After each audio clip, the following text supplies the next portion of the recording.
আসসালামু আলাইকুম মুসলিম ভাই। ভাই ভালো আছেন? আমি তো ঢাকায় থাকি, গাড়ি চালাই। আপনার ভিডিও মাঝে মাঝে দেখি। এখন অনেকেই বলে যে আপনি নাকি মানবতার ফেরিয়ালা হয়ে গেছেন মুজাহিদ ভাইদের মতো। তাহলে এটা কেমন, কি আপনি কিরকম কি দান দান করতেছেন মানুষকে একটু যদি বলতেন। অ্যাকচুয়ালি ভাইয়া আমি আমাদের এলাকায় অনেক 2019 সাল থেকে কিন্তু ফেসবুক ইউটিউবে কাজ করি। তখন কিন্তু ফেস দেখাইতাম না, আমার অন্য টপিকের চ্যানেল ছিল, অর্থাৎ বিল্ডিং ডিজাইনের।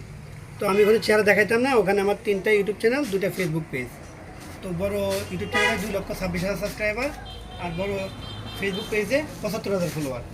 তো ইদানিং আমি ভাবলাম যে আমাদের এই অঞ্চলে দিনাজপুর কোনো মানবতার ফেরিওয়ালা নেই। দক্ষিণবঙ্গে মুজাহের ভাই ভিডিও থেকে উদ্বুদ্ধ হলাম। মুজাহের ভাই, তরসব বেলাল ভাই, সুজন ভাই, জুয়েল ভাই, ওরা দেখি মানুষকে লক্ষ লক্ষ টাকা দান করতেছে, ফেসবুক থেকে ইনকাম করে, গরিব অসহায় লোকদেরকে প্রচুর টাকা দান করতেছে। তা আমি ভাবলাম আমাদের দিনাজপুর যদি আমি এমন হই মানবতার ফেরিওয়ালা, তো গরিব অসহায় লোকদেরকে যদি হেল্প করি তাহলে তো ভালো হয়। এই জন্য আমার এই কাজটি করা। তো আলহামদুলিল্লাহ আপনার ভিডিওগুলো দেখতেছেন, কমেন্ট করতেছেন, আমার খুব ভালো যাক লাগছে। ভাই, অনেক ভালো লাগলো আপনার সাথে কথা বলে।